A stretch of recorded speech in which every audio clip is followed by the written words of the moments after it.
Audio স্টোরির দারুণ দারুণ সম্ভার শুনতে আজই সাবস্ক্রাইব করুন প্যারাডক্স রেডিও। আজকের গল্প তুমি আসবে বলে। সরস্বতী পুজোর সাথে কুল আর স্কুল এর একটা অদ্ভুত ব্যস্তানুপাতিক সম্পর্ক রয়েছে। সম্পর্কটা সবারই জানা, কিন্তু ওই যে ধরি মাছ না ছুঁই পানি, জিভের জল বন্যা বইয়ে দিলেও দেখব তবু খাবো না। মেখলার ঠিক এমনই এক সকালে পাকা ধানে মই দিল দিব্যেন্দু। এই এই এটা কি হচ্ছে? আরে আমি তো খাইনি রে বাবা, জাস্ট একটু গন্ধ শুকছি। ঘ্রাণেন অর্ধভোজনম। সরস্বতী পুজোর আর 2 দিন বাকি মা, একটু থেমে যা। ধুর, দাও তো দাদা, তুমি কমলা লেবুই দাও। দিব্যেন্দু আর মেখলা আসলে সরস্বতী পুজোর বাজার করতে বেরিয়েছে। ফলের বাজারটা মূলত ওরাই করছে। আরে আমরা যে সব নিলাম, কুলটা তো নিলাম না।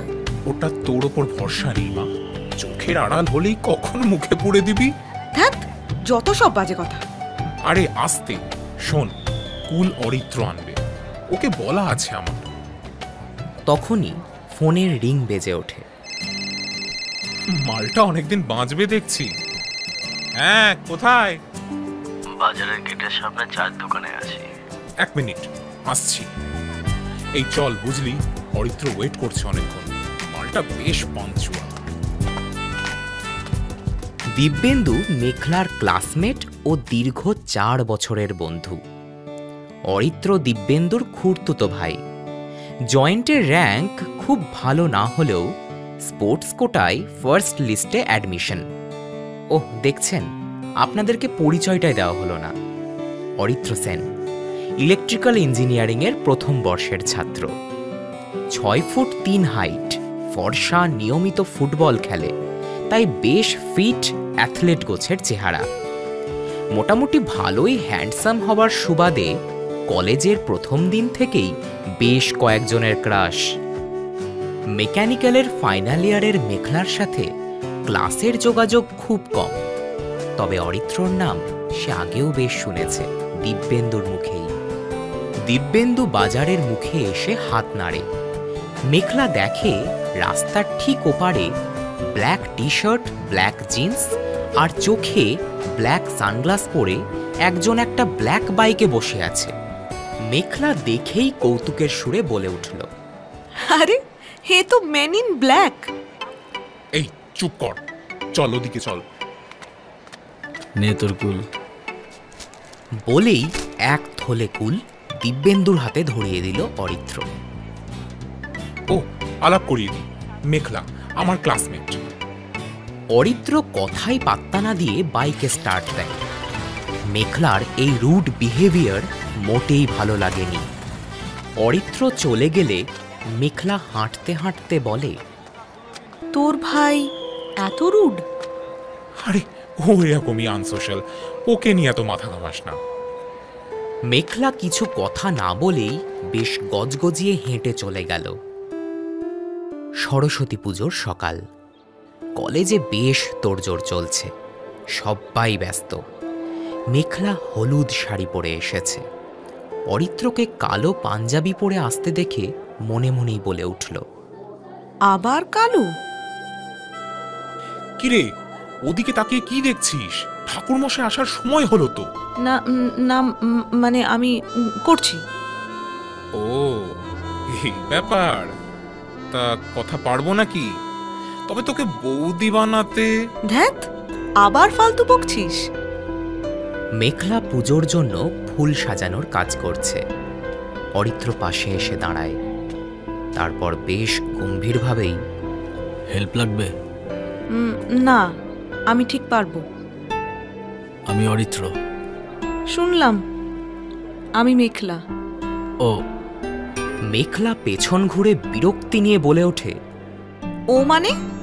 তুমি সেদিন ওরাম করলে, তোমার ব্যাপারটা কি বলো তো? অরিত্র একটু লজ্জা পায়। আমি ওদিকটা দেখছি। পুজো শেষে প্রসাদ বিতরণ চলছে। অরিত্র আর মেখলা প্রসাদ নিতে একসঙ্গে হাত বাড়িয়েছে। এটা দেখে দিব্যেন্দু বেশ মিটমিটিয়ে হাসছে। সেদিন রাত্রে মেখলার ফেসবুকে একটা নোটিফিকেশন আসে। খুলে দেখে অরিত্রর ফ্রেন্ড রিকোয়েস্ট। মেঘলা প্রথমে ইতস্তত করলেও অ্যাকসেপ্ট করে নেয়। সঙ্গে সঙ্গে ওপাশ থেকে, হাই। সরি। কেন? এমনি। মেঘলা সিন করে রেখে দেয়। পরের দিন গ্যারেজে স্কুটি নিয়ে মেঘলাকে বেরোতে দেখে অরিত্র বাইক নিয়ে আটকে দাঁড়ায়।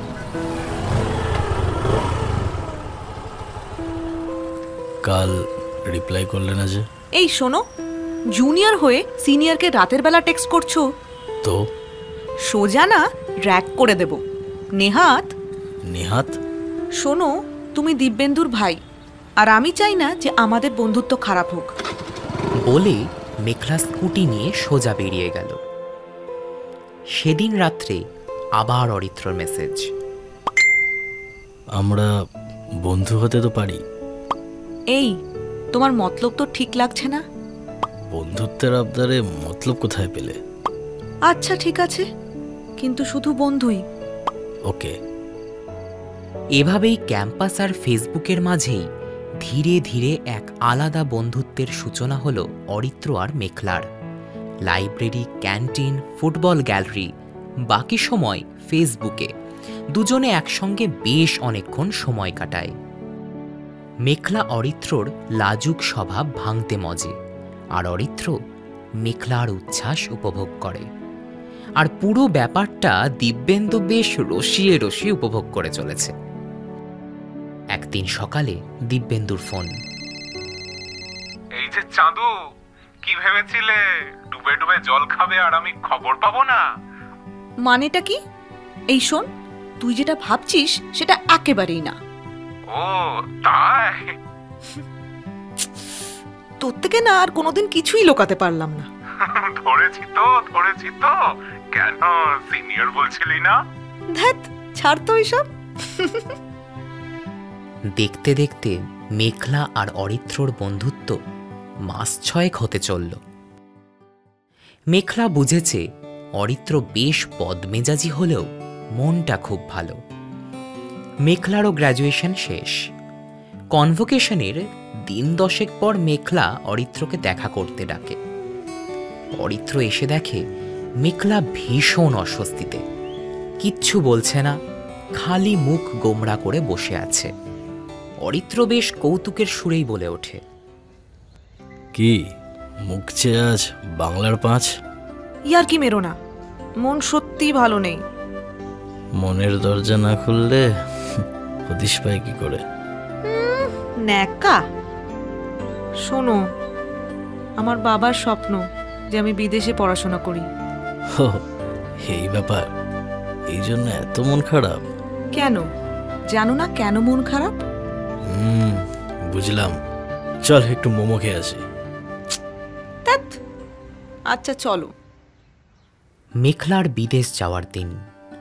বাড়িতে হইচই, কিন্তু মেঘলা যেন পাগলের মতো করছে। ওর কিচ্ছু ভাল লাগছে না। সকাল থেকে বেশ কয়েকবার অরিত্রকে ফোন করেছে। অরিত্র ফোন তোলেনি। এদিকে ফ্লাইটের সময় হয়ে যাচ্ছে, বাবাও তাড়া দিচ্ছে। চোখে জল আর মন খারাপ নিয়েই মেঘলা রওনা দেয় এয়ারপোর্টের উদ্দেশ্যে। এয়ারপোর্টের বাইরে দিব্যেন্দু তার জন্য অপেক্ষা করছে। মেঘলা দিব্যেন্দুকে দেখে গাড়ি থেকে নেমে ইতস্তত কিছু খুঁজে বেড়াচ্ছে।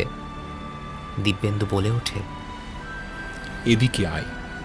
তুই একা এসেছিস? এটা তোর জন্য। এটা কি? এখন যা, ভেতরে পড়িস। মেঘলাকে একরকম ঠেলেই দিব্যেন্দু ভেতরে পাঠিয়ে দেয়। মেঘলা তবুও বারবার পেছনে ফিরে দেখতে থাকে। সিকিউরিটি চেকিংয়ের পর মেঘলা লাউঞ্জে বসে আছে। হঠাৎ তার মনে পড়ে চিঠিটার কথা। তড়িঘড়ি ব্যাগ থেকে চিঠিটা বের করে। এটা তো অরিত্রর চিঠি। মেঘলা, আমাদের সম্পর্কটা কয়েক মাসের হলেও আমি তোমাকে বহু বছর ধরে চিনি, কিন্তু কখনো সাহস করে তোমায় বলতে পারিনি দ্যাট আই লাইক ইউ। কিন্তু লং ডিস্টেন্স রিলেশনশিপের প্রতি আমার অতীত অভিজ্ঞতাটা একদমই ভালো নয়। আর তোমার নতুন জীবনে আমাদের সম্পর্ক কখনই বাধা হোক সেটা আমি চাই না। তাই বহু কষ্টে নিজেকে সামলে রেখেছি। যেতে পারলাম না, ক্ষমা প্রার্থী, অরিত্র। এইটা তো সামনেও বলতে পারতে অরিত্র, তুমি একবার দেখাও করতে এলে না। তৎক্ষণাৎ ফ্লাইটে মেঘলার নাম অ্যানাউন্স হয়। নিজের সমস্ত অতীত ও অরিত্রকে পেছনে ফেলে রেখে মেঘলা পাড়ি দেয় বিমানের উদ্দেশ্যে। জীবনের হঠাৎ কিছু পাওয়া কখনো কখনো বোঝা হয়ে ওঠে। আসলে প্রত্যেকের জীবনেরই একটা নির্দিষ্ট প্যাটার্ন রয়েছে। সেটা সবসময় নির্দিষ্ট না হলেও আমাদের খাপে খাপ খাওয়ানোর অভ্যেসটা বড্ড বাজে। তবে ছাঁচে ফেলা জীবনের চেয়ে নিজের স্বাধীনতাটাকেই বেছে নিয়েছিল মেঘলা। তার জীবনের মূল মন্ত্র হয়ে উঠেছিল চড়ই বেতি। শুনলেন প্যারাডক্স রেডিও প্রেজেন্টস তুমি আসবে বলে। আজকের স্টোরি ও ন্যারেশনে আমি রাহিল, কন্টেন্ট ডিজাইন পীযূষ চক্রবর্তী, চরিত্রায়নে Aritra Piyush Chakraborty, Meghla Urja, Dibyendu Rahil, music Piyush Chakraborty, sound effects Sayam Purkait, recording and mixing mastering Matthew M Josh. কেমন লাগলো আপনাদের আমাদের কমেন্ট করে জানান। আরও দারুণ দারুণ অডিও স্টোরি শুনতে সাবস্ক্রাইব করুন প্যারাডক্স রেডিও।